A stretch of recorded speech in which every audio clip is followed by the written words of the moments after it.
Alrighty, good afternoon or good morning, everybody, depending where you are in the world today. Happy Friday Junior. I like that one.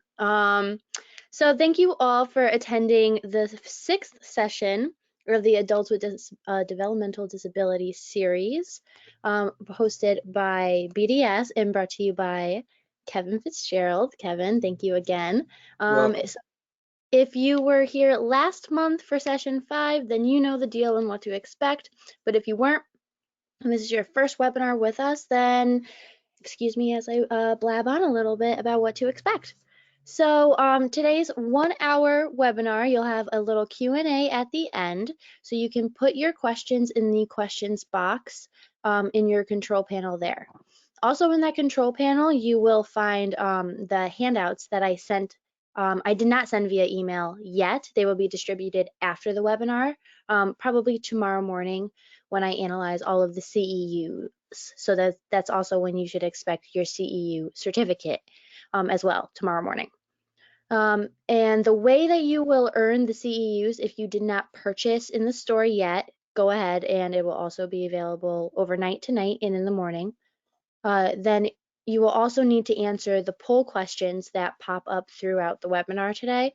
And the way you'll do that is it's just an interface right there, and you just put your answers into the interface.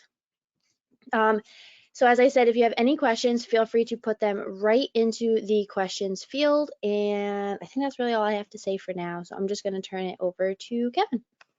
Thank you, Marissa. Great job as usual. Welcome, everybody. Thanks again for signing up and listening to me for the next hour, hour and a half. I appreciate it. Today's topic is probably the most important topic that we've discussed to date, in my opinion, because it's all about direct support staff. The quality of services we provide to the individuals we're privileged to support that are developmentally disabled and group residents is directly correlated and proportionate for the quality of direct staff that work with them. This has been I understand throughout the world, throughout the country, that there's been tremendous shortages of staff. It continues. As we all know that work in the field, I'm preaching to the choir. We've all experienced it. We know what it's truly at a crisis level. The problem is that when it's at a crisis level, it directly impacts the quality of supports for the people that we're privileged to support. So, if I go to a restaurant and they're short staffed, what does it mean? It may mean I got to wait a little bit longer for my food. It may mean the service isn't quite as good, right? That's what the repercussions of staff shortages are, or not having the best, most qualified staff available.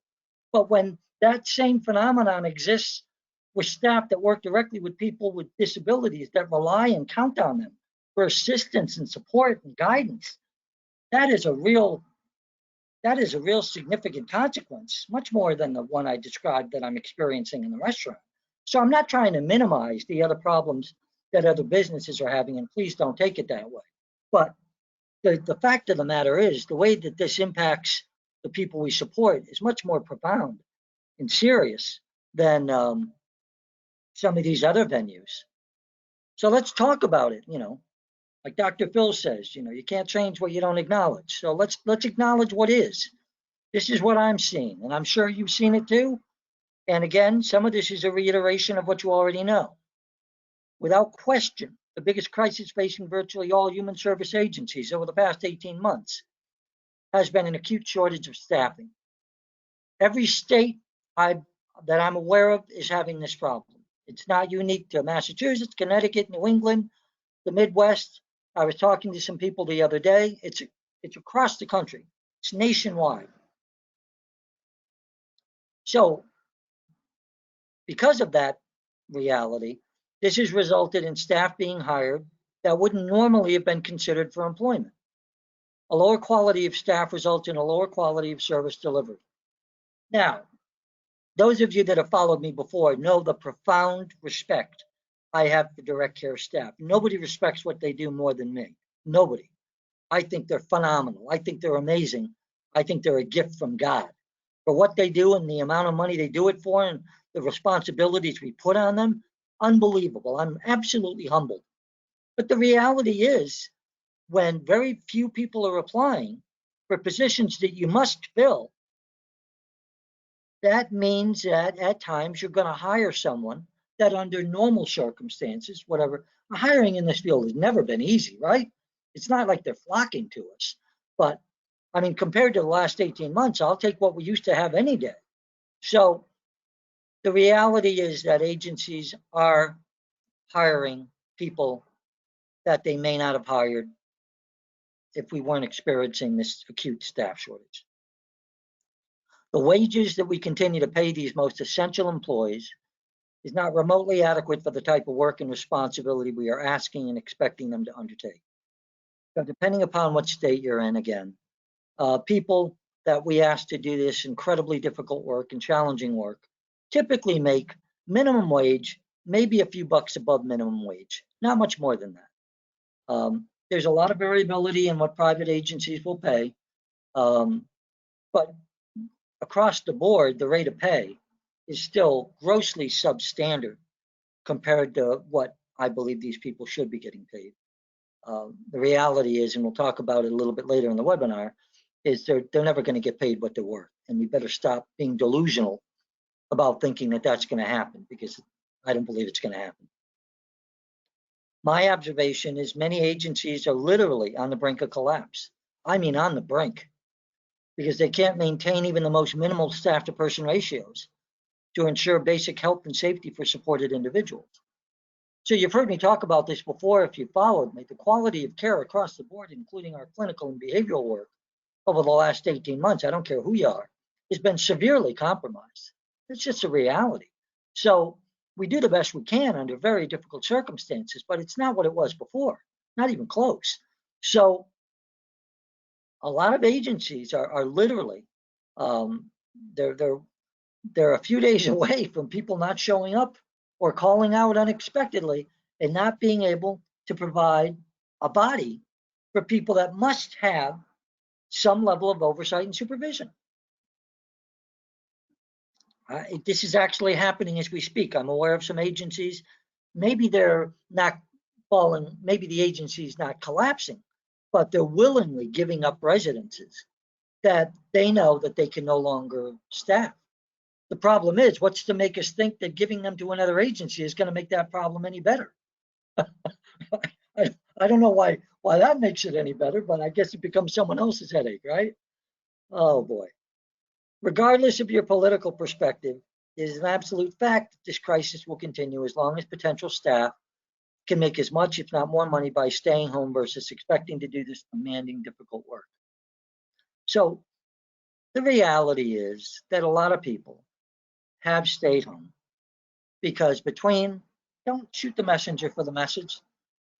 The reality is, between unemployment and the federal checks that they're getting for the hardships of COVID and everything else and all the entitlements that we're giving people, many people are better off staying home and riding this out instead of coming back to work for 13, 14, 15 bucks an hour. It's just a fact. So it has, in addition to this being a difficult job that's grossly underpaying, you throw this slog on the fire and you've really got a situation on your hands. Good people are essential to providing good services. So there's a direct relationship between the quality of staff that we hire and hopefully train, although that's not happening too much anymore, to work with these folks and the quality of care that we're providing. Nothing is more important. Management, administration, I couldn't care less. When it comes right down to it, the only thing that really matters are the people that are in the trenches, in the field, in the homes, providing the hands-on supervision, support, and assistance to the people that we're privileged to support. That's where the rubber meets the road. That's what really matters. The rest of it is all, it's important. I'm not trying to minimize what we all do and the different levels of administration and management, but nothing comes close to the direct impact on people's lives that direct support professionals have and provide. So here's one of the problems. When staff are expected to work an unreasonable amount of hours, I have heard some working as much as 220 hours in a 2-week pay period. That's 110 hours a week. Well, do the math. There's 168 hours in a week. If I'm working 110, that leaves 58 hours. Well, I got to sleep sometime. If I have a family that I'm got some obligations and responsibilities to, I need to spend time with them, right? Hopefully I have a few things in my life I like to do to just kind of make it all worthwhile for me. When you have staff working that amount of hours, which is not unusual at this point, they may be making a lot of money and the OT might be great, but man, you're paying a dear price when it comes to the quality of care being provided to the people they support. Nobody can work those amount of hours and keep that standard of quality care. I just don't believe it, that we would normally get out of a person that we're expecting to work maybe 40 or 50 hours a week. So again, a consequence of this trauma that we're going through is that abuse and neglect of supported persons has increased significantly over the past 18 months for several rather obvious reasons. Abuse and neglect is up everywhere. When staff are overwhelmed, anxious, burned out, tired, their entire life is living at a residence, providing supports to people with disabilities. They don't have a life anymore. They rarely get to see their family or spend quality time with their family or doing things that they would prefer and enjoy. You get people that are angry. You get people that are upset. You get people who don't have the patience, which is absolutely essential in this field to be successful.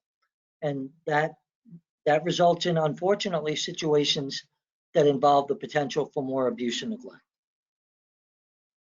We continue to pile on additional responsibilities to direct care support staff, making it virtually impossible for them to be able to do even a reasonable portion of what is expected of them.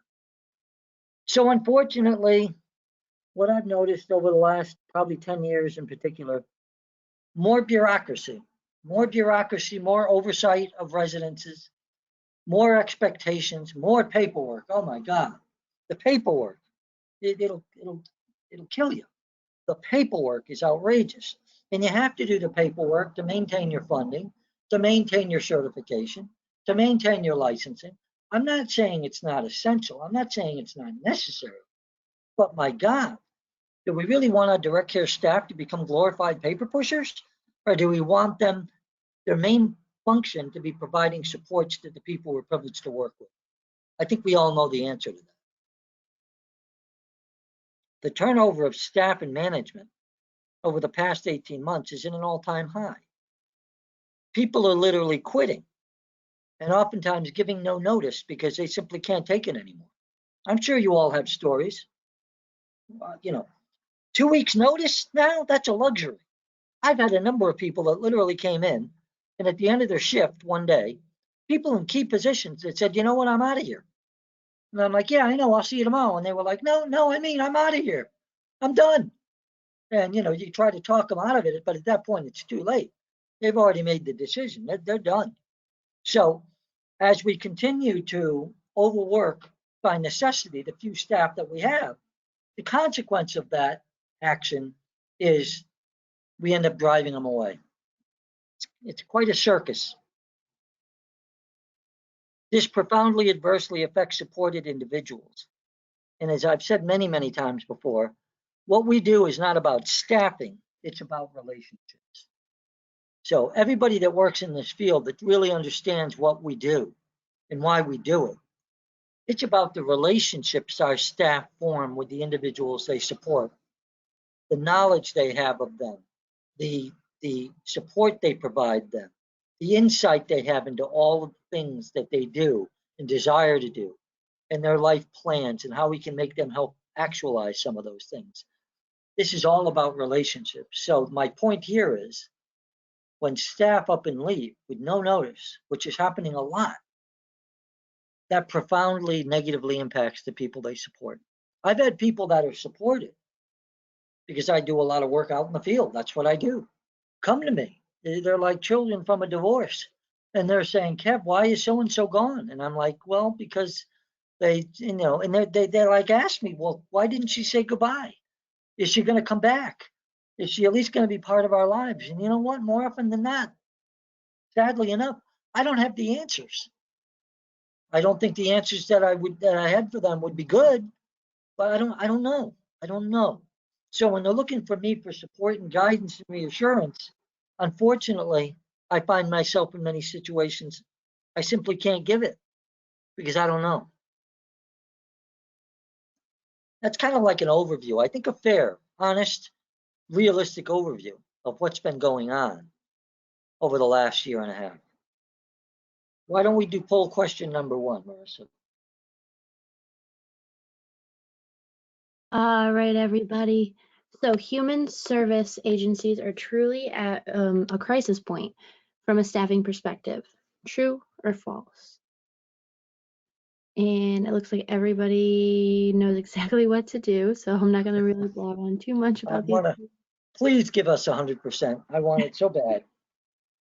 Alrighty, everybody. So if you're having any trouble with the poll interface, just throw your answer in a Word doc or in the body of an email, and you can send it to me after the webinar, and that will perfectly suffice for your participation. But if you need that CEU credit, then make sure that you are answering these polls. Alrighty, so I am going to close this out in 3, 2, and 1.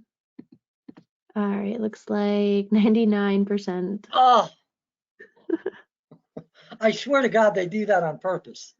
I'm just kidding. I'm just kidding, guys. It's at a crisis like I've never seen before, and I've been doing this for a long time. Do we have any questions, immediate questions that I can answer before I move on, Marissa? No, not right now. None. Wow. I don't know if that's a good or a bad thing. Okay, here we go. So I'm probably going to burst the bubble of a lot of people here, and I don't mean to do it, but I think, again, we have to be aware of what we're facing. And this slide, as you can see, is increasing the wage is not necessarily the solution.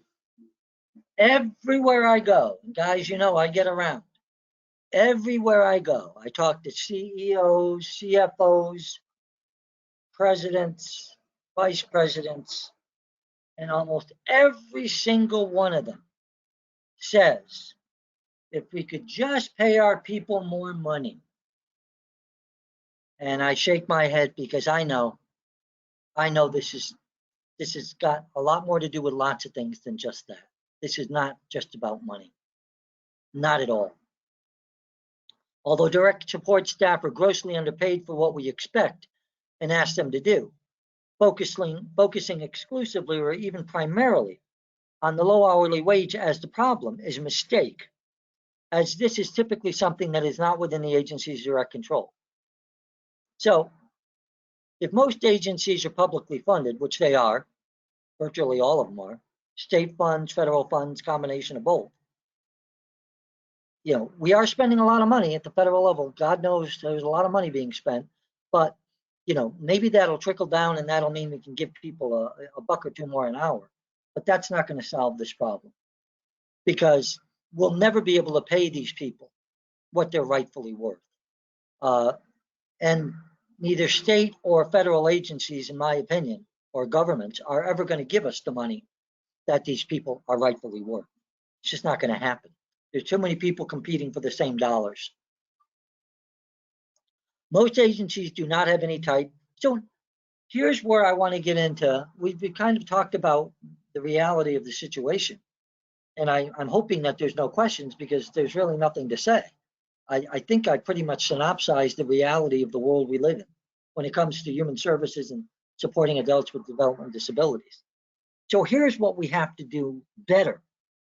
Most agencies do not have any type of comprehensive employee recognition, incentive, or acknowledgement system in place to constantly reinforce and remind staff as to how incredibly essential and appreciated they truly are. Now, don't take offense if you're one of the rare agencies that has a system of positive recognition, acknowledgement, and reinforcement in place for direct care staff, and you deliver it faithfully without exception, with fidelity. Most agencies don't.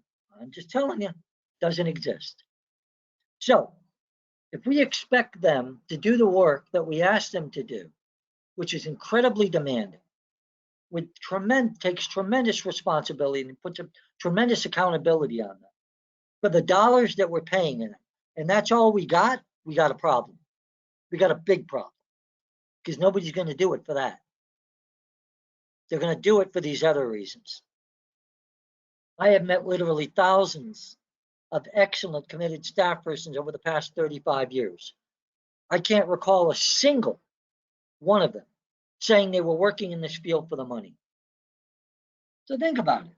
If everybody thinks our problems are directly related to if we could just give people more money, but yet I've never heard anyone that I've ever questioned, and I've questioned many, many people over my career as to why they work in this field. No one has ever said they're doing it for the money. In fact, it's a reality that most of our direct support staff have to work a second job, in some cases, amazingly enough, maybe even a third job to make ends meet. So are they working in this field for the money? I don't think so. The intrinsic value that one gets from making a profound positive difference in people's lives on a day-to-day basis, coupled with the constant appreciation and acknowledgement that staff should be receiving, is more powerful than money. I believe that. I believe that. We're all familiar with the research that's been done on what people are seeking, particularly on the job front, and they want positive recognition, acknowledgement, appreciation from their peers, from their supervisors. That's what people are thirsty for. We can never get enough of it. And yes, I believe number 2 last time I checked on that response list was they would like more money. But it always interested me that money wasn't the first thing. It's something that we can actually do. And here's what's amazing. It doesn't cost us anything. It doesn't cost us anything. If you're an agency, every agency that I'm aware of pretty much has a website. So why don't you have an employee of the month blasted when I go to your website? That's the first thing I should see. What does that cost you? Virtually nothing. But for the person that's being recognized and the incentive that creates to get that recognition, phenomenally powerful. Very, very powerful. Most agencies just don't do it. They just don't do it.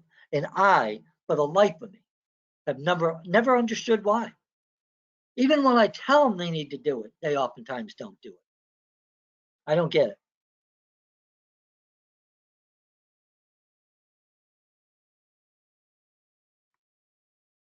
Hold on, I'm trying to advance my slide and it's... Okay, so here's another issue.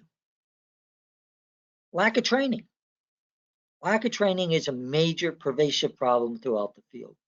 Many agencies do not take the time to adequately train direct care staff, particularly during the acute staffing shortage caused by the pandemic. So here's what's happening. And again, I know a lot of you have experienced this. We're so desperate for staff, right? We're so desperate. We find somebody, even if they're marginal, we hire them because we're desperate.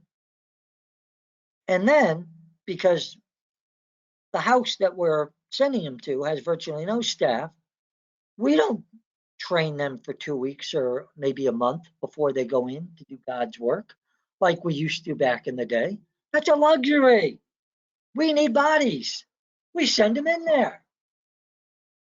And unfortunately, when you do that, man, is that a setup for lots of problems. Workers' comp injuries, they don't know how to work adaptive equipment properly. They don't know how to respond to major behavioral issues or crises. So they kind of make it up as they go along, and that's usually doesn't have a positive outcome. So a lot of agencies, it's almost like training is now a luxury, not a requirement. That's a real problem. So what happens when you do that, it results in staff quickly becoming overwhelmed as they have not received direction or what the priorities should be, or even how to implement individualized plans and programs in which they haven't been trained. So again, you can see how this is like a vicious cycle, right? We don't have staff, we can't find staff, we hire a staff, we don't have the luxury of training the staff, we need to send them immediately into the house. And the analogy I oftentimes use here, and please don't take offense, I think it's accurate. It's like taking a person who doesn't know how to swim and throwing them in the deep end of the pool. And then we yell, swim, swim, paddle, stay afloat. It's crazy. What we ask these folks to do in the optimum circumstances is incredibly challenging. To do it the way we're expecting them to do it now is a virtual impossibility. In the absence of training, staff will almost always revert to providing basic custodial care. This is what people do when they don't know what else to do. Ensuring individuals are fed, have clean clothes, and the environment is reasonably clean. This is not the standard of care we are seeking. May not be the standard of care that we're seeking, but in many agencies right now, that's exactly what we're providing. Any questions yet, Marissa, before we get into poll question number 2? Yeah, just one. So, what are agencies doing to help staff adversely affected by COVID family, socially and psychologically, to function appropriately in the workplace? Very little. From what I've seen, very little. Agencies are so caught up in just trying to find bodies, doing any additional training or being sensitive to the dynamics and the pitfalls, So let's talk about it for a minute. Here's what we're asking staff to do. Think about it. We're asking them to go into a residence with 4, 5, 6 unrelated people. And by the way, I personally believe that the probability of contracting COVID from supported individuals is exceedingly low. But almost all of the cases that I'm aware of where people have contracted COVID that are staff got them from staff that they work with, or they brought it into the house from a loved one, relative, acquaintance, whatever, or someone incidentally they came across into society. They didn't get it from the people that we support. Because if you want to be honest about it, the people we support up until very recently, and they're still pretty much on lockdown, they're at low risk. They weren't even allowed to visit their family members for a long time. So I've very rarely, if ever, heard of a circumstance where a supported person was positive for COVID and gave it to a staff. Or I've heard dozens of cases where the opposite is true. But in response to that person's question, I'm not aware of, almost borderline employee assistance programs, right, to deal with the dynamics of what we're asking them to do. And they go into a situation, they're dealing with unrelated people, they're dealing with multiple staff that they're working with. I don't know what these staff have done and what precautions. I don't know, right? So, you throw that into the mix along with excessive amounts of paperwork, poor training, and we're going to give you a substandard rate of pay. And by the way, you're probably disproportionately more likely to contract COVID working in this field as well.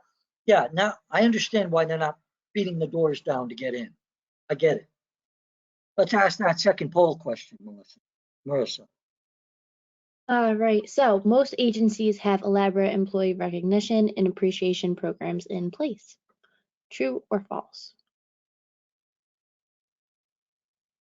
Awesome. You guys are voting very, very quickly. So I am going to turn this off in about 5, 4, 3, 2, and 1. Alrighty. So it looks like 4% said true and 96% said false. Yeah, so maybe the 4% that did true actually have an agency that they work with, where they have a very effective, elaborate, well-developed employee recognition plan for direct care staff. I'll assume that's why there's a 4%, because I haven't seen it. In fact, what I saw, I was in an agency just the other day, I'm not going to mention the name. What I noticed is they seem to have a fairly elaborate employee recognition program going. And then I saw evidence that it stopped. It stopped. So think about this. Now, why did it stop? Well, you can make lots of excuses as to why. Maybe they didn't need it anymore. Maybe they were flush with staff. But think about how counterintuitive that is. The very reason why we need to keep doing it now more than ever, right, to keep people employed, is we're so overwhelmed with staffing and crisis response and behavioral management, reactive response, a lot of that going on. A lot of people struggling all over the world, including in many of our residences. So we've kind of stopped the one thing that we should absolutely continue to do now, I would argue, more than ever, right? Because if we ever needed it, we need it now more than ever. But because of all of these other, obligations or responsibilities, we've forgotten that part. And if I can make one impression, and I know that most of the people that are attending this webinar, I wish there were a lot more administrative and management people listening. I hope that you're going to take this information and ideas back to your management, because I know I get clinicians and behavior analysts and some psychologists. And that's what my core audience is. But this is a management administrative problem. They got to get on board. And it's our job, knowing what motivates people, knowing how to responsibly change behavior. That's what we do. That's what we're trained in, to help them understand, make them more aware.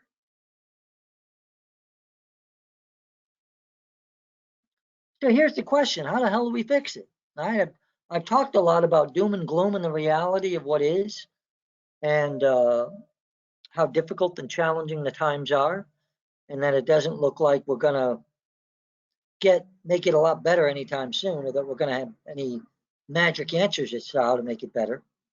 And I've already said, and I stand by it, that if you think suddenly the feds or the state governments are going to suddenly double people's wages, not that that's the core problem anyway. That's not going to happen. So what can we do, given the reality, the hand that we've been dealt, the really crappy hand that we've all been dealt? Here's my ideas.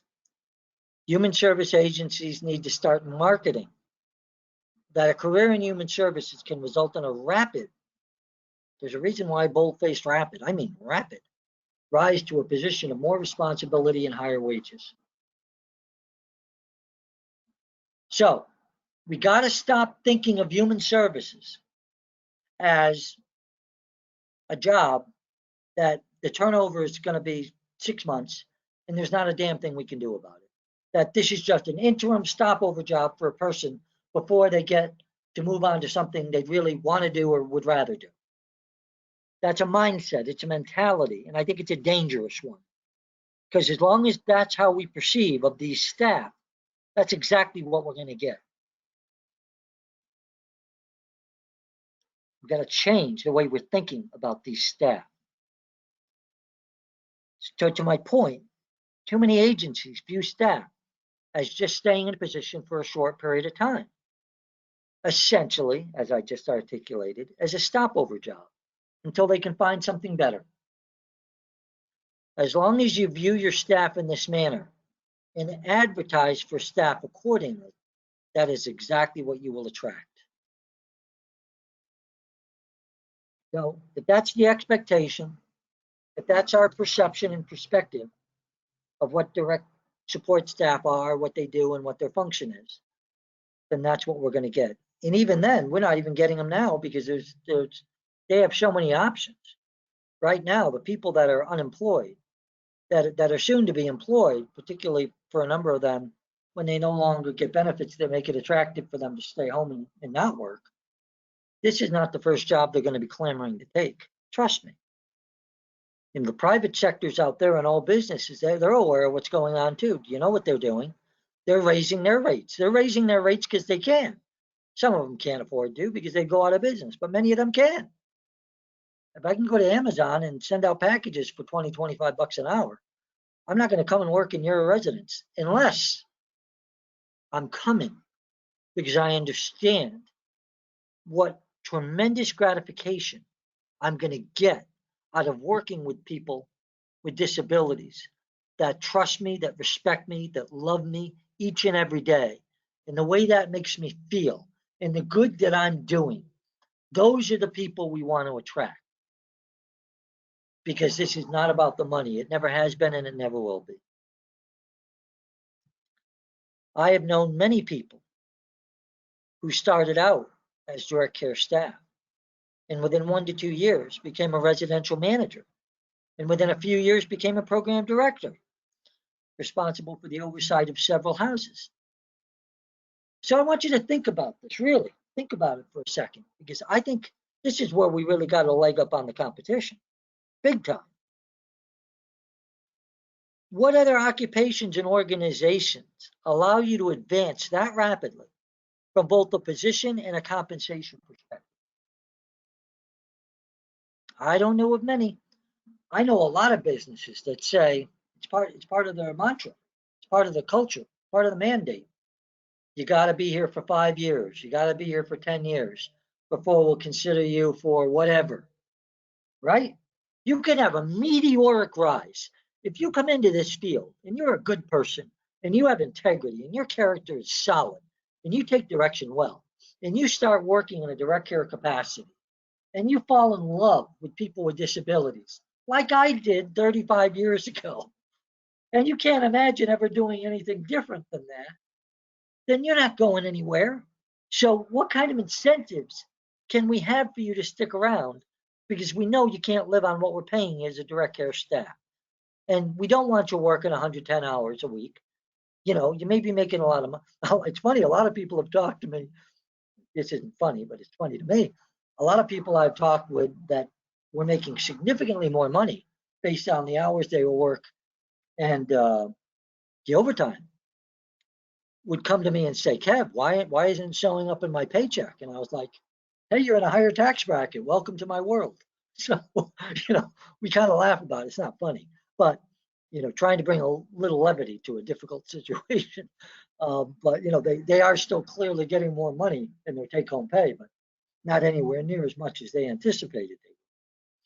So I think this is a real carrot that our field has, and I don't think we dangle it enough. I don't think we play it up enough. I don't think we market it enough. I think when people come into the agencies for direct care positions, we don't use this as a major selling point, and I think we should. I think we should. Remember, very respectfully, typically the only requirement for direct care staff is that they have a high school diploma or GED, and in some cases are expected to have reliable transportation. So the bar is pretty low. Again, I'm not saying that disrespectfully, and those of you that know me by now, I shouldn't even have to say that. But, the qualifications, you have to do a query check, a background check, obviously. I'm hoping everybody is still doing those. But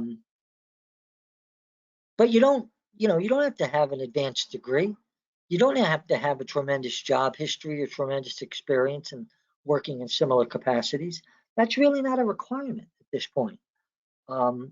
It's the bar as far as the qualifications is pretty low. And in fact, as I said earlier in this webinar, I think we've even lowered it more. I know people that have been fired by some agencies and hired back. I'm not making this up, and you may know of some of those circumstances. Well, the question to me is, well, what the heck did they get fired for? Because I'll tell you what, if they got fired for suspected abuse and neglect, I'm not hiring them back. It ain't happening. I don't care how short-staffed or how desperate I am. It's not happening. So, these are the things I think we need to look at, because these are the things that are going on. Providing the highest level of service to supported individuals has little to do with formal education. A lot of agencies stress education. I think too much, because most of what I've learned in 35 years, I never learned in school. I didn't learn it in graduate school. I didn't learn it from doing my BACB coursework. I didn't learn it from that. I learned it from having some of these qualities, I like to think, in all modesty. I have a very strong work ethic. I think my character is good. I think I have integrity. And the tremendous intrinsic satisfaction I get out of doing this work in helping people.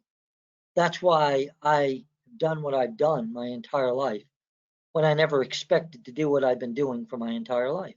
So I think from a marketing perspective, from when people come in the door, I think we really need to be thinking more about how do we sell it?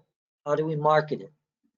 Because if it's about what we're asking them to do and how much they're getting paid to do it, those two items, if that's your main selling point, you're in trouble, because that's not very attractive. We're asking them to do unbelievable amounts of work, incredibly challenging, incredibly difficult, make literally life and death decisions on behalf of people every day. And we want them to go and get CPR training. We want them to become trained in some kind of physical restraint curriculum. We expect them to pass some kind of med administration certification program. For a little bit above minimum wage, really? Really? I don't think it's going to work. Any questions, comments? I'm surprised there aren't more comments. People saying, I can relate to what you're saying. We've had exactly the same issues or problems or difficulties. Yeah, there are a few questions. Let's hear what people have to say. We got plenty of time. All right, so let's see. Any tips on maintaining trust and relationships with parents and family members of the people we serve? We are responsible to them and their loved ones to provide consistent and excellent care, and I'm afraid they are losing faith in us. Yeah, I think a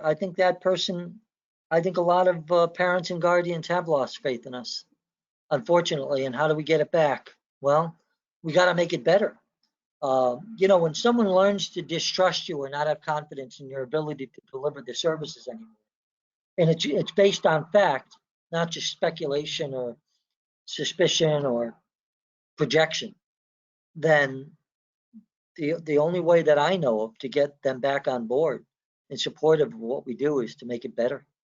The problem is, of course, as I've spent the last 45 minutes talking about, is acknowledging how profoundly difficult it is in this climate right now to make it better, because everything, all the services that we provide are absolutely positively equivalently related to the quality of direct care support. Nothing else matters more than that. Nothing even comes close. So I don't have a magic answer. The way I deal with parents and guardians is when I have struggles, I'm totally transparent. I don't try to blow smoke up their butt. I say, you know what, we're struggling. The quality of what we're doing right now is not good. We're trying to hire better staff. We're doing more creative recruitment. We're trying to work on our training component. When things are bad and parents and guardians know that they're bad and they've lost some confidence in our ability, I find the best way to deal with that is just to acknowledge it, apologize for it, and give them my 100% commitment that I will do everything in my power to make it better, even though in the immediate future I might not have that ability. Doesn't mean I'm ever going to stop trying. It's a good question. What else you got, Marissa? Alrighty. So let's see. So how do you train staff to be prepared for potential crisis? For example, if you know an individual will obsess over something and possibly destroy their room if denied access. Well, under normal circumstances, there'd be a behavior support plan, presumably, that addresses property destruction. We'd identify antecedents that might occur prior to property destruction. Staff would be aware of what they are so that they can intervene early in the chain of behavior. And this is how we typically do things when things are quote unquote normal. It gets back to training. And here's the other fallout. Here's the other thing that really people don't really emphasize to the extent that I think we should.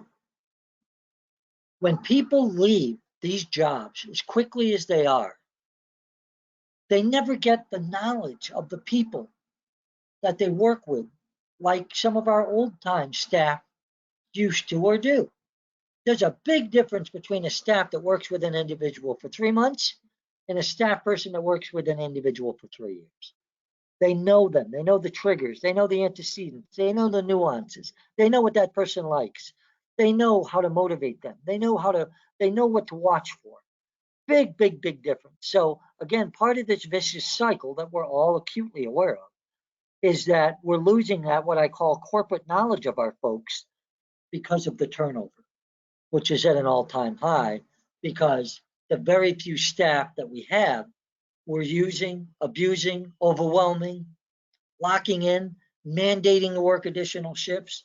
They can't walk off the job if they don't have a replacement, because that's part of the condition of employment. Trust me, they're not happy when they can't get back to their kid's birthday party because they got stuck working a shift at the house that afternoon they normally wouldn't have to work. There's a price you pay when you do that. What else you got? Alrighty. So do you have any resources to help guarantee employee recognition programs?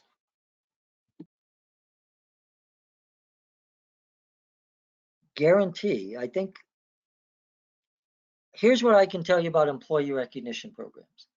The few agencies where I've consulted, where I've had an impact, that actually did employee recognition programs, incentives, consistent reinforcement, put their big splash on the website, maybe even had a tangible reinforcer attached to employee of the month, explicit criteria as to what that meant, appreciation. It was very, very, very powerful. Very, very powerful. I recently left an agency that I pretty much begged them for close to 2 years that they desperately needed to put something like this in place, and they simply haven't done it. I can't tell you why they haven't done it. I can only tell you they haven't done it. So I think it's so critical, as if our primary function is clinicians, here's what we should know better than administrative and management. How to reinforce people, how to motivate people. That's part of our training, right? That's part of our profound God-given skill set. So we need to share that with management and administration and get them to understand not only how important it is that they do this, while also emphasizing it really doesn't cost them anything. It really doesn't cost anything. I've had agencies where they'd have competitions among group homes. Pit one group home against another. We'd have some established criteria of a quality indicator that we were looking for that was meaningful, that was measurable. And we'd have a healthy competition between the two residences or multiple residences.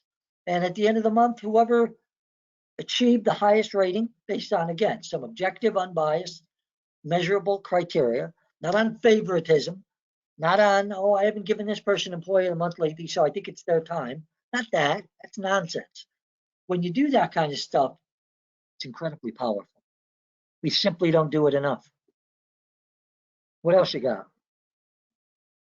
Alrighty. So maybe in this crisis period, behavior analysts should shift their emphasis from just focusing on individual client problems to system support. What are your thoughts? Yes, I agree. I think this is about helping the system navigate its way out of this murky, nasty situation we're in. And it's less about, because if we can change the systems by default, it's going to have an impact on the individuals we support. But I can tell you this, my job when I consult with agencies, when it comes right down to it, I consult with agencies sometimes on their systemic practice is absolutely true. But at the end of the day, what I'm most focused on is how am I impacting the individuals they support, or that I end up having some exposure or opportunity to spend time with.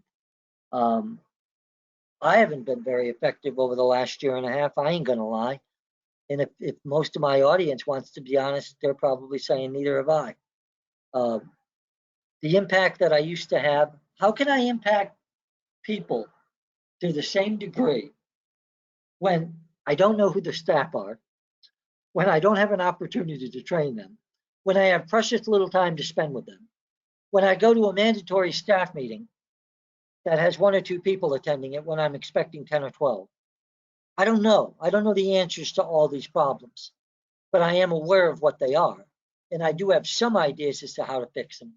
But without management and administration being squarely and soundly on board, as individual clinicians, there really isn't much we can do.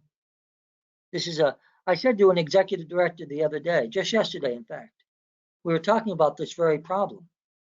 And I said, to fix this, it takes a village. I think that's an old quote from Hillary Clinton in another context. I know I didn't make it up. And she immediately knew what I was talking about. Yeah, how are we going to fix this? Am I going to fix it? Hell no. I don't have that kind of ability, capability, skill, power. But if we work on it together and we understand what needs to be done to fix it, there might be some hope. what I've oftentimes said, and I want the people that are attending to really think about this, there is an interdependency in human services, which I believe is unlike any other profession. None of us can do our jobs optimally, effectively, to our maximum capability, unless a lot of other pieces are in place. Our job in being effective at helping supported persons work on some of their challenging behaviors, which is really at the core of a lot of what is due, is absolutely interdependent on the staff we have to work with, on the training those staff receive, on the commitment that we have from management and administration in that agency to prioritize this. We can't do it alone. We never could, and we never will be able to. So this really has to be where I find I have the most success in impacting people's lives is in those agencies that systemically have brought in to what the problem is and have some real desire and some creativity and some motivation in how to fix it. Many agencies, unfortunately, I don't see that. And that's why I think we are perpetuating a lot of the problems that we're experiencing. Anything else, Marissa, before I ask the last poll question? Yeah, there's actually quite a few questions. I don't know how many you want to get through. Let's take another one. People know we're going to stick around for at least a half an hour, if not longer, to take questions and answers. Right. Okay. So do agencies offer scholarship opportunities for their direct care support staff? Like tuition reimbursement, I'm assuming this person is talking about. I haven't seen much of that at the direct care support level. I'm not saying it doesn't exist, but most of that perk for tuition reimbursement, which is usually a small percentage of what people actually have to pay anyway. I'm not trying to be cynical. Any help with reimbursing tuition is appreciated. I normally see that more maybe at the manager, group home manager level, program director, program coordinator level. Now, I'm not saying it doesn't exist. I am aware of a couple of situations where I've seen that incentive or perk being in place, but many agencies, simply can't afford it. The other problem, there's so many problems, and I don't want to be too miserable today, but another problem, there's no, at the direct care staff level, most agencies, there's no pension plan. There's not that people can even afford to take anything out to contribute to a pension, right? So again, if staff are coming into this field thinking if I'm here 30 or 40 years, I'm going to have a nice little nest egg put away, or I'm going to have a decent pension plan, most of the time that's not in place. Or what most agencies are contributing to a contributory plan is a pittance of what a person would actually need at the end of many, many years to be able to live on, in addition to whatever they're going to get for Social Security, if that even exists by the time they need it. All right, let's do the last poll question. I know myself so well, I'm getting a little cynical. I need to stop. So let's do the poll question. All right, everyone. So we need to start effective marketing of human services as a career. True or false? All right, thank you everybody for voting so quickly today. I am going to turn this off in about 3, 2, and 1. Awesome. All right, Kevin, you're about to be happy. No. Yeah. Seriously? It happened. You're fudging. Are you fudging the data? I'm not. joking. All right. Well, that's been known to happen sometimes, but you wouldn't do that. 100% phenomenal. I just want to mention as we close that after much thought and consideration, we have decided to continue the series. I'm probably going to beat myself up for it because I've loved this, guys. I got to tell you, meeting with you on a regular basis to discuss these topics has been such a profound pleasure and a privilege. I can't see myself stopping it. So we've come up with an additional 3-part series. I know you've already received a blast on it earlier today. If you haven't, you most certainly will. And I'd encourage you to look at the topics. I think they're pretty interesting. And consider signing up for those webinars, October, November, and December.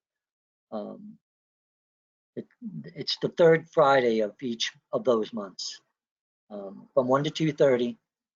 And we are offering 1.5 CEUs instead of 1. And I don't know. I think you'll find the material very interesting, and I'm hoping that a large number of you will attend. So, having said that, this is it for today's topic, and we're going to take questions and answers for at least until another half an hour, if not longer. So, thank you so much again. I profoundly appreciate your attendance, your audience, your questions, your comments, your comments after the webinars have been overwhelmingly positive. And that's what keeps me going. So thank you so much. All right, everybody. So just like Kevin said, yes, I did set all of that up today, and I sent out a blast to, if you're on our emailing list, then you should have received that. And if you're not, then you should definitely sign up to be there. So this way you get all of our upcoming webinars, and we will be sending out more blasts about Kevin's continued series. So yeah, if you wanted to go grab seats to that, it is already available in the store, and maybe while you're there, grab the CEU credit for today as well. But for now, oh, let me just get to the CEU certificate. So this way, anybody that had a meeting at 2 can go if you couldn't stay for the Q&A. So your CEU certificates, I will analyze all the data from that poll question interface, and I will analyze all of that tomorrow morning, bright and early, and you will have an email with the instructions probably by lunchtime, but I want to do it really first thing in the morning for you. So that certificate that you will receive after the webinar, probably in just about an hour, that is going to be a certificate of completion, and that is not your CEU certificate. So that's why there's no CEU units on there or anything like that. All right, so back to the questions. Here we go. All right, so are there any tips that you have on prioritizing training? What gives you the most bang for your buck? Well, the problem with training, quite honestly, is the bureaucracy has made certain trainings mandatory. And I'm not saying that they're not. As an example, and I'm not belittling this, but as clinicians, we get precious little time to train our staff or management even in the behavioral intervention plans that hopefully we've thoughtfully developed and want staff to implement with some fidelity. Staff pretty much have to be trained in CPR and first aid. I totally get that. That takes a number of hours. People have to be trained in defensive driving. Right? A lot of these staff are driving large vehicles. The agencies get a reduced rate on their insurance if all staff go through a certain defensive driving kind of training. We've got to train staff. There's certain OSHA requirements, OSHA training that's requirement from the federal government. There's the MAP certification, becoming med certified, which many agencies. I'm not aware, although I'd be curious to hear if there are still any agencies that actually have nurses come in to dispense all of the medications. I can't imagine that there are, because I don't know how you pay for that or coordinate that, but maybe there are.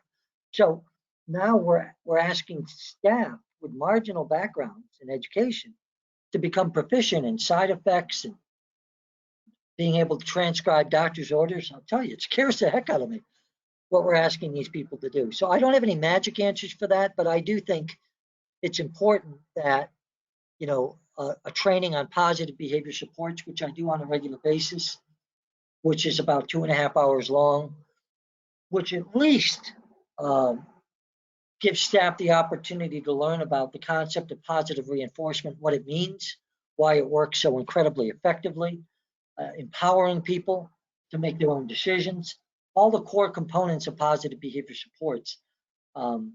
I go over what an antecedent behavior consequence data sheet looks like. I don't do much more with it than that because I'm not trying to turn these people into mini behavior analysts. That's not my job. That's not my role. And I think I wouldn't be particularly successful.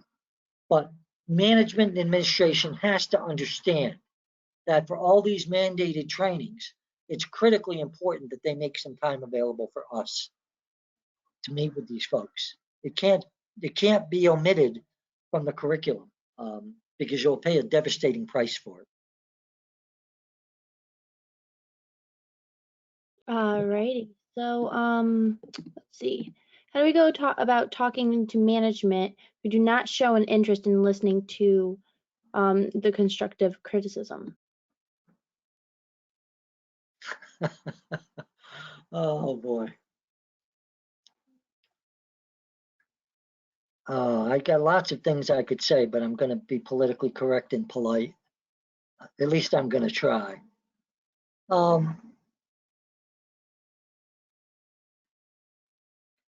Sometimes, this may sound. I'm not suggesting you start a mutiny, although I've been known to do that. If you have management and administration that is so incompetent, so short-sighted, and so inept that they don't see the profound need to do everything we've talked about today, and it's negatively impacting the quality of care on the people that you support, and you see it on a day-to-day basis, then at some point, you've got to raise your concerns with people that they're beholden to. Most agencies have a board of directors. Almost all agencies do, actually. Depending upon who they are and how involved they want to be, that's another discussion for another day. But everybody has a supervisor. Everybody has to be held accountable.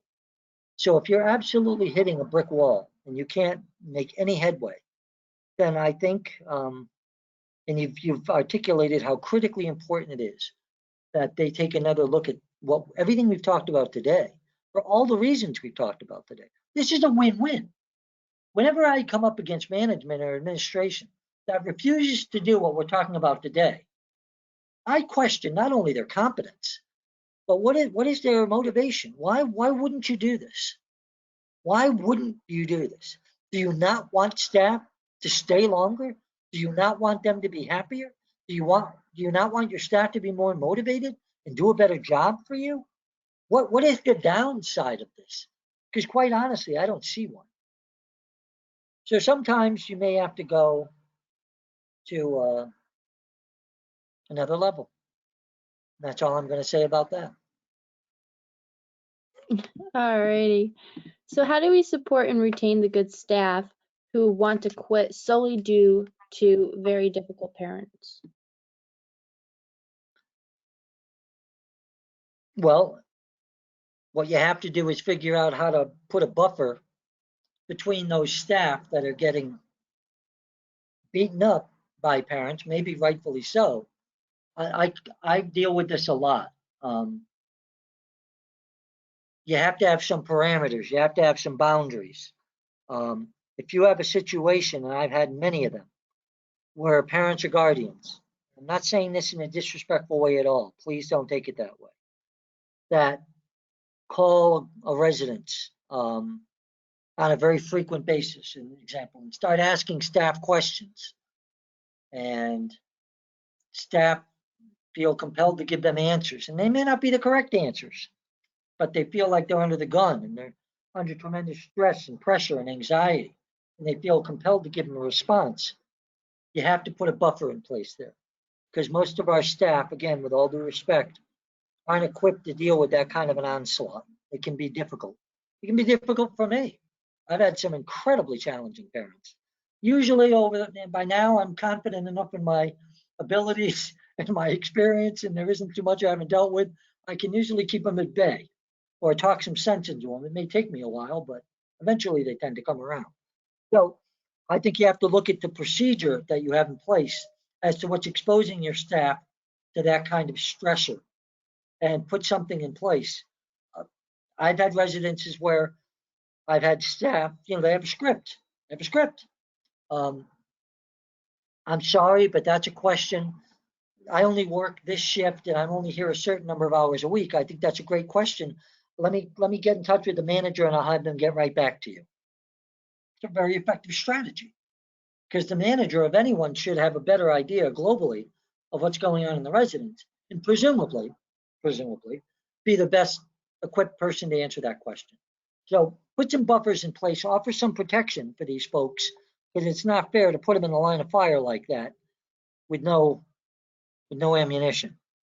Not a good strategy. And as you pointed out, that drives them away because on top of everything else, they go, you know what? I can't deal with this crazy parent that's calling me every day and they're yelling at me.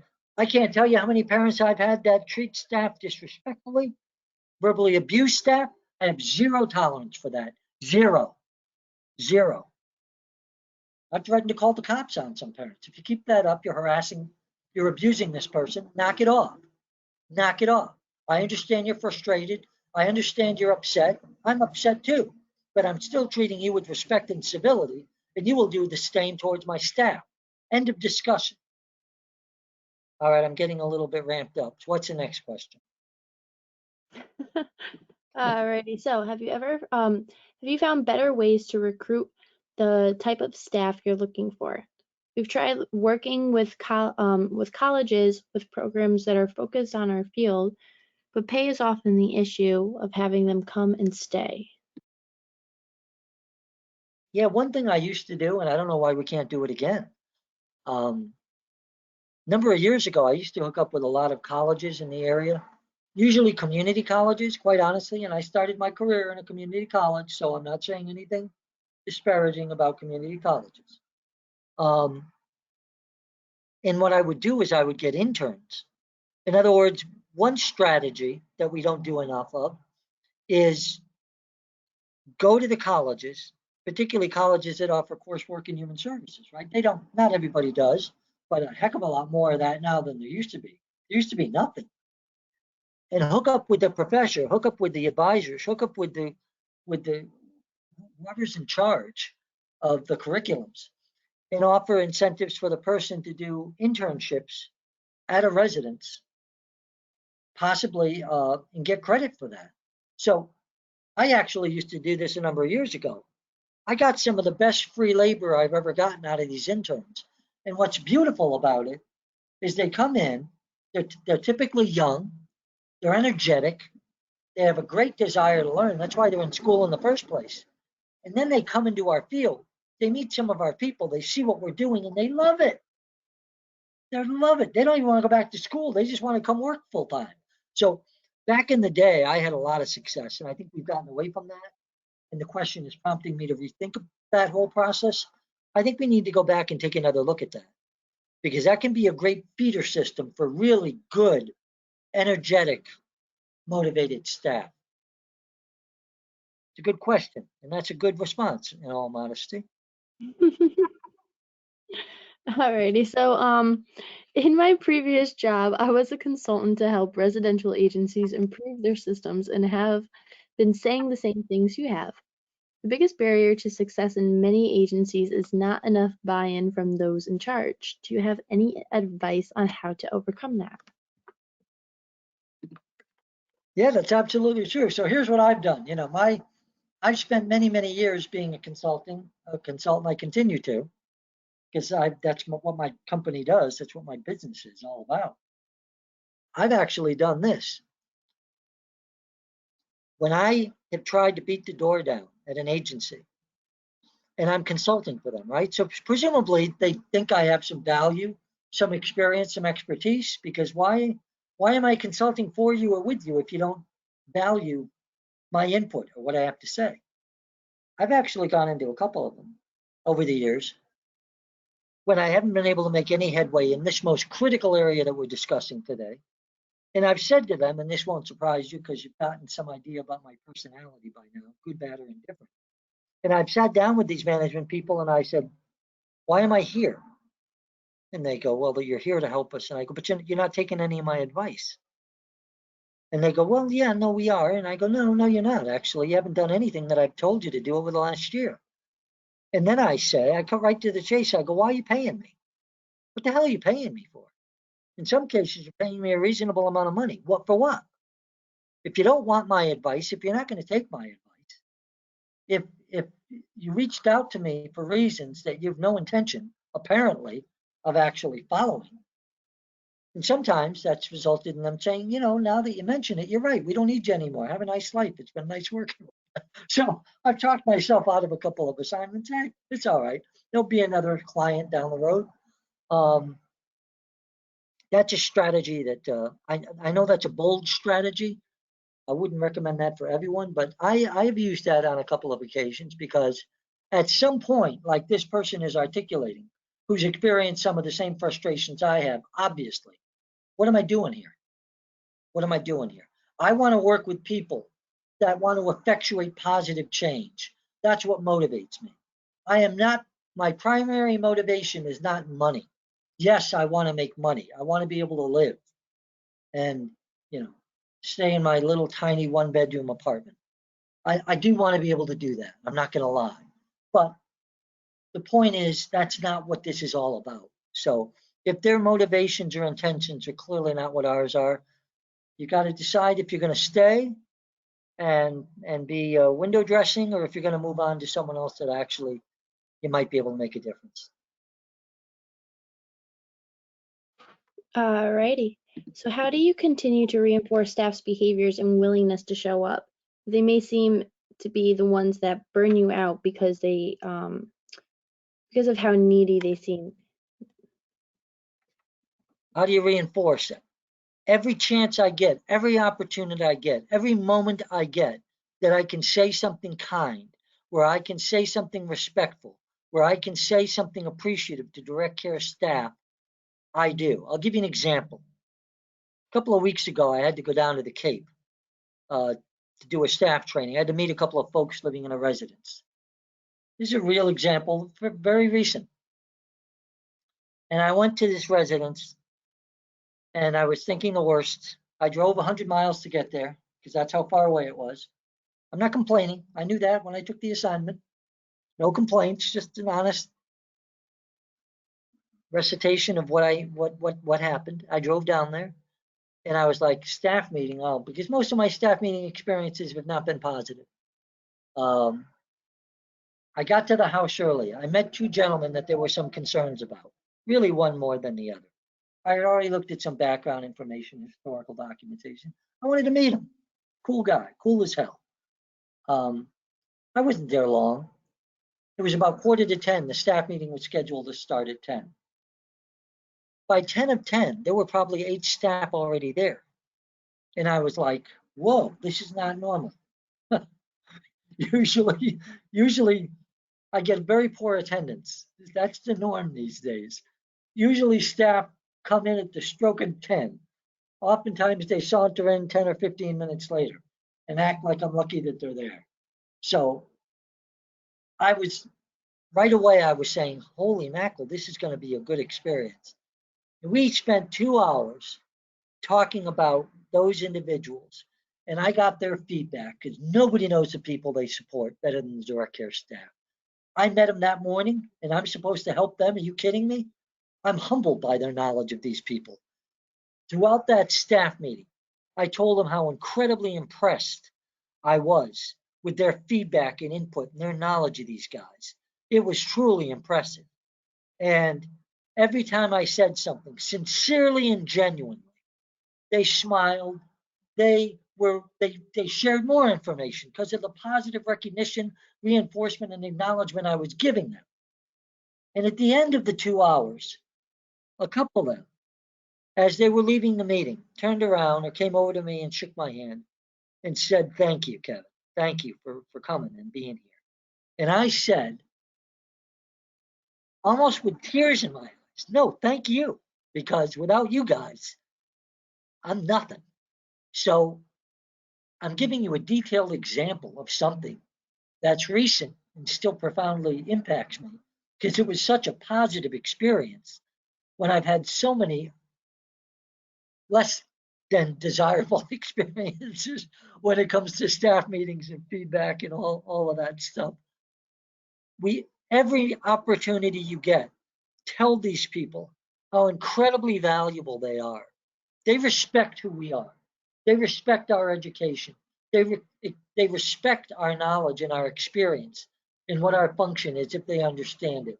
So when we give that recognition back to them in spades, it's very, very, very powerful. Do it all the time, every opportunity you get. That's my best advice. Okay. So, you've been in the field for many years. Have you seen this sort of crisis before, or a period where services were worse than current standards? I would have to say, unfortunately, that we have hit an all-time low. Yes, I've been doing this work. I would argue that the days of large institutions where people were abused and neglected and mistreated on a daily basis were worse than what we have going on today, no question. But as far as the community movement, which really dates back to the 1980s, as far as the beginning of the community movement and people moving into community residences, I think we're in trouble right now to a level that I've never seen before. And I've seen it, it's always challenging, guys. This is not the first job that people want. There's always staff shortages, there's always chronic staff turnover for lots of reasons. There's always weeding people out that work with folks that shouldn't be working with folks. They should work with a machine because they don't have the patience or the persistence or the right character to work with our people like we do. And again, I hate to be overly pessimistic, but I'm very much a realist before I'm anything else. And I would say that right now, the quality of services that are being provided in agencies pretty much across the board, I'd say it's at an all-time low. I truly believe that.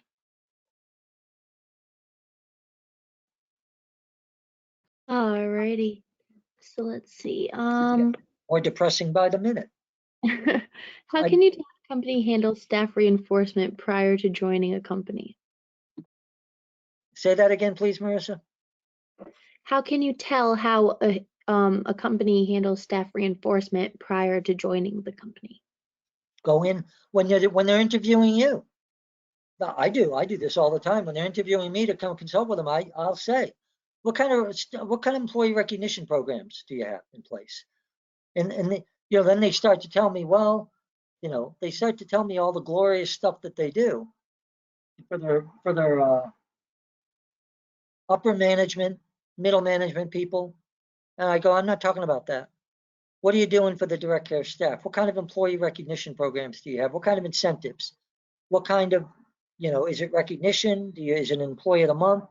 Are there awards that you hand out on a regular, consistent basis? Is there acknowledgement? Who delivers that reinforcement? Does it come from the top down? How do you deliver that kind of reinforcement to your staff? And if they look at me like a deer in the headlights, they have no idea what the hell I'm talking about. And I know going into that agency, I'm probably going to have some struggles, because if they haven't even begun to think about doing that kind of stuff, then I don't believe they understand how to retain and motivate direct care staff. Because to me, that's the beginning of the alphabet. If you're not doing that, what the hell makes you think these staff are going to stay? For the money? I don't think so. So don't be afraid. It depends on how confident you are. At this point in my career, I can be kind of pompous and arrogant at times. I don't care. I don't care. I can say, what are you doing? And if they say we're not doing anything, I go, well, what's wrong with you guys? And of course, if I'm trying to get the job, it's probably not the best way to market myself, but some people actually like that approach and go, we've never thought about doing something like that. And I go, well, you have to. That's part of the reason why you got a huge problem. And then they say, do you think you can help us do that? And I go, absolutely. If you're going to listen, it can be the beginning of a beautiful marriage, or a very quick divorce. Oh my God. Okay. Alrighty. So, what does You're an laughing, agent? Marissa. That's never good. I know I'm pushing the envelope. Oh God, you're just hilarious. That's one So word for it. how does an agency offer promotion opportunities when in most cases a degree is required in advance or to advance? Um, that's a management administration problem. I've dealt with a lot of administrations that emphasize, look at, I went to school, well, a lot of schools, just like a lot of you guys did. Is getting higher education important, imperative, essential? Does it make us better people? Does it make us more critical thinkers? Does it make us more competent and able to relate to people? And absolutely, it's a no-brainer. Of course it does. Um, but at the direct care staff level, or even the group home manager level, if you're expecting a group home manager to have a bachelor's degree, my first question to you would be why? Why? How does that make them a better group home manager? Maybe the writing skills are, I get the logical, obvious stuff, but in the grand scheme of things, you know what I want, folks, when I'm looking for staff? I want people that are energetic. I want people that are motivated. I want people that want to make a difference. I want people that have character. I want people that I sense have a high degree of integrity. Uh, those are the qualities I look for above anything else. And if you have a degree on top of that stuff, fantastic, bonus. But having the degree supersede or be a deal breaker for all of those requirements I just described, I think many agencies are misguided. And sometimes I will talk to them about, don't you think you're putting a little bit too much of an emphasis? Almost all degree requirements, by the way, as you guys know, anytime we're looking for a degree in human services, almost 100% of the time, there's an in lieu thereof qualification. In lieu of having a bachelor's degree, 7 years experience, and right, that happens a lot. So I don't see a lot of agencies that are very, very rigid and insistent about that degree requirement. I don't see that. That's a good thing. Alrighty. So, years ago, I gave candy bars and certificates monthly for best data documentation. Administration hated it, but later gave lunches for performance. What was the difference? Well, the difference was the lunches was their idea and the other one was your idea. And they wanted probably to be able to take credit for it. So they came up with their own alternative plan. I like what you did, actually. A little bit more personal, a little bit more down to earth. So I, yeah, well, I was recently involved with an agency. It took a lot of convincing of them to start doing something for the director's staff. And they did. They started, we did the lawn signs, the lawn signs that are everywhere. So and so graduated. I don't care. If that makes you feel good, put it on your lawn. But well, I'm being facetious. Of course I care a little bit. But what we did is we got signs for appreciation of staff. And like for Halloween, we made little buckets of candy and treats for each of the direct care staff, and we delivered them to the houses. And they, you know, it's the little things that matter, guys. You know, a little gesture like that may seem insignificant to someone in management that doesn't understand human behavior, that is powerful stuff. When you have someone in an administrative position on a weekend, right? I actually work weekends, dropping off something like that at a house for all the staff, or a card that's specific to the staff person, or these little trinkets, or the employee of the month on the website of the agency. Um, that stuff is incredibly powerful, and it costs you virtually nothing. Nothing. Here's something I want you to think about. In most agencies, to get staff trained in the bare essentials between presenters, curriculum, materials, and paying staff to attend the training, new employees, I'm not making this up. In most agencies, it costs between $4,000 and $5,000 per person. $4,000 to $5,000 per person. They think nothing of it. But yet when I go to them, these same agencies, and I say, maybe for the employee of the month, maybe we could give like a $200 gas card or something, because if you haven't noticed, the price of gas going up quickly. And you know what they say to me almost universally? We don't have any money. We don't have any money. And I just start laughing. I go, what do you mean you don't have any money? They go, we don't have an extra 250 bucks. And I go, but you're training people and it's costing you $4 to $5 grand. And because you're not doing anything to retain or reinforce them, your turnover is atrocious. So every time you're hiring a new person, you're willing to pay $4 or $5 grand, but you won't put a couple $100 in the kitty to recognize an outstanding employee that might make the difference of them staying here for 6 months or 6 years, and might actually provide an incentive for all the other staff to see that person get that recognition, that might desperately want to, that might motivate the hell out of them to try to achieve the same standard that that person did to receive that recognition. Do you see how illogical that is, guys, when I break it down that simple? They got the money for this. They got all the money in the world for this, but they don't have even a pittance of them, a lot of money for this. That's because they don't understand what they're doing. And they don't understand that if we don't start doing more to respect and acknowledge and appreciate and recognize our direct care staff, the few, the precious few that we have, this situation is never going to get better. Any more questions? Yes, there are. All right, so what would you do to address clinicians who do not want to give supports in person due to COVID? I don't know what's the concern? They don't want to meet with the person. I've told you all along, and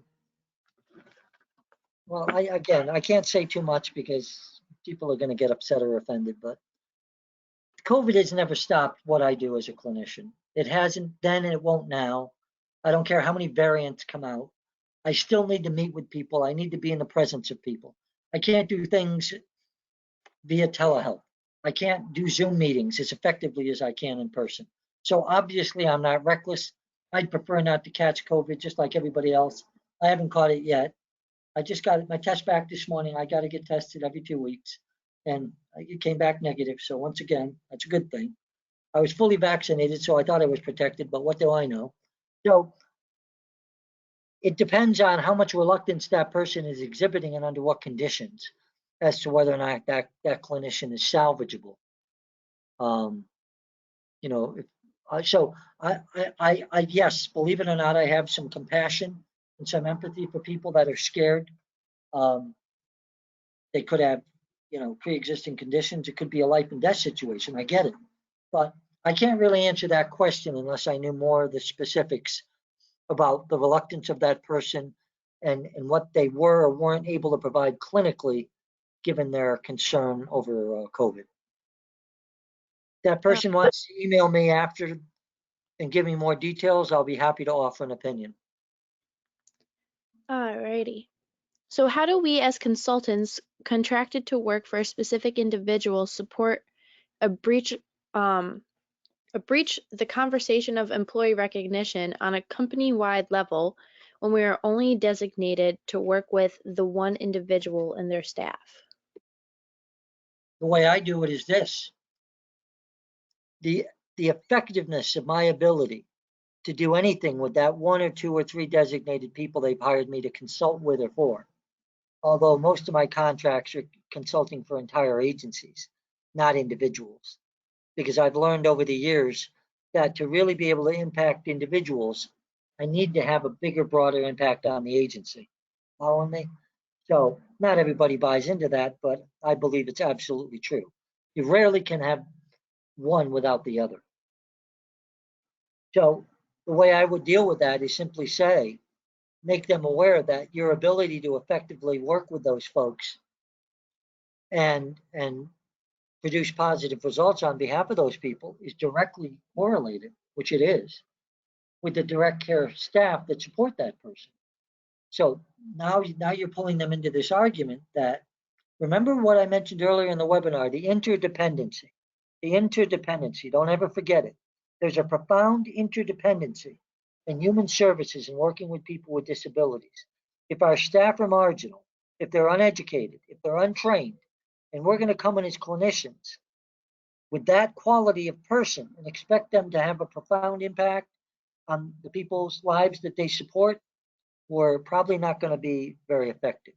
So it all gets back to the quality and the interdependency of what you have to work with, which is why if you're finding that's a sticking point, you need to go back to the agency. Again, I'm not saying it's going to work. I'm the type of guy, if you haven't figured out by now, if you shut the door in my face and I think it's a door that must be opened, I'm going to try to kick it in. I'll take an axe to the damn thing.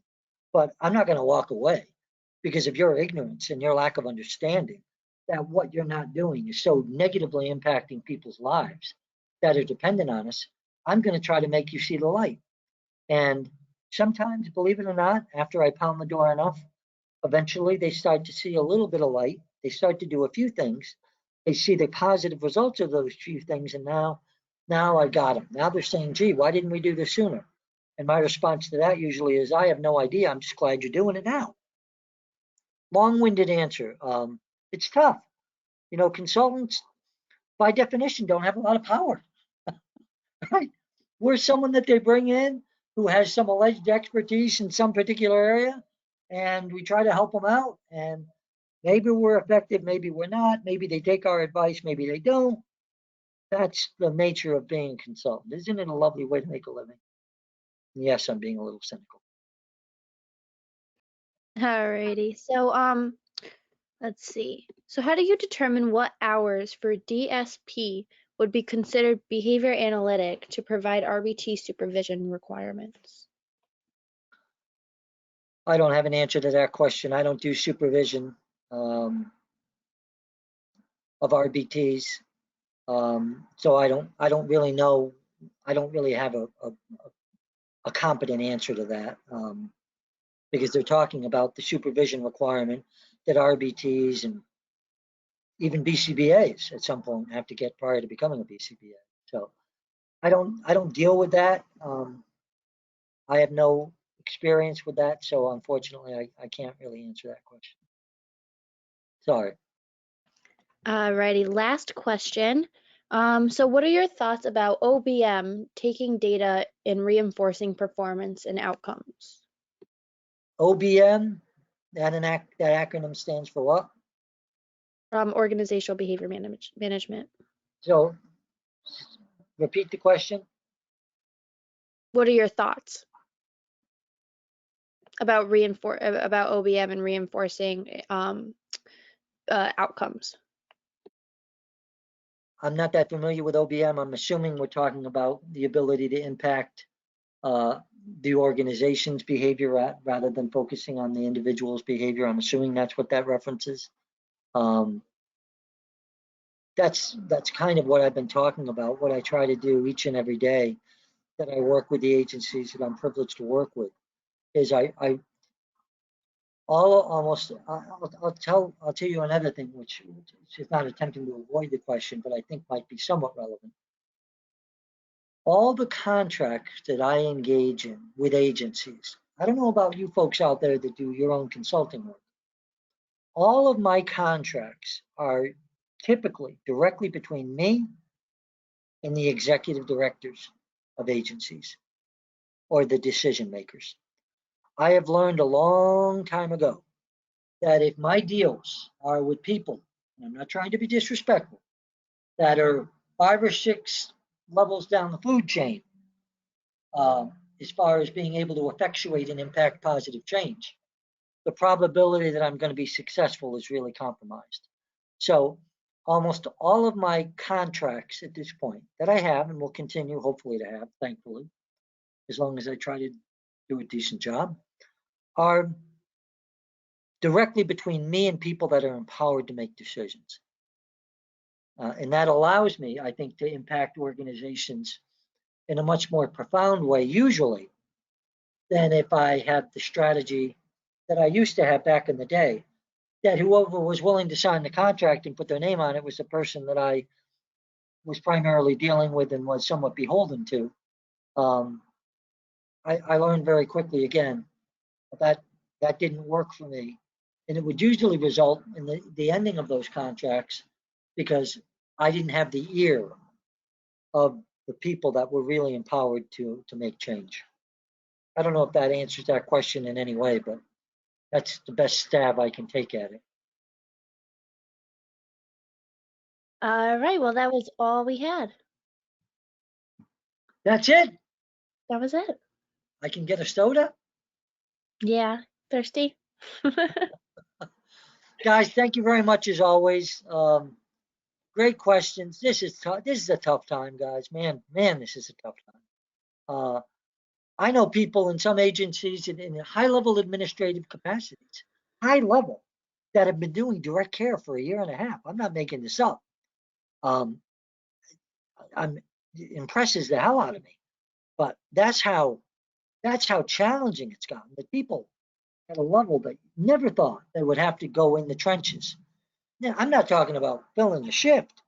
I'm talking about that's where they report for duty. So it is truly a crisis. Um, we've got to get agencies to do what they can do that we've discussed today to retain, recruit, and promote the precious people that they have better and more effectively than they do. Having said that, we'll close it out. Thank you, Marissa, as always. Of course, Kevin. And as I said, everybody, have a great night and go grab your seats for that three-part series that's coming up. Starting October 15th is the first session of that one, and the last session is in December. So go grab your seats there, and I will have your CEU certificates for today's webinar for you first thing in the morning, but give me until lunch just in case to see it in your inbox. But have a great night, everybody. And Kevin, thank you so much again. Thank you. Bye-bye. Bye.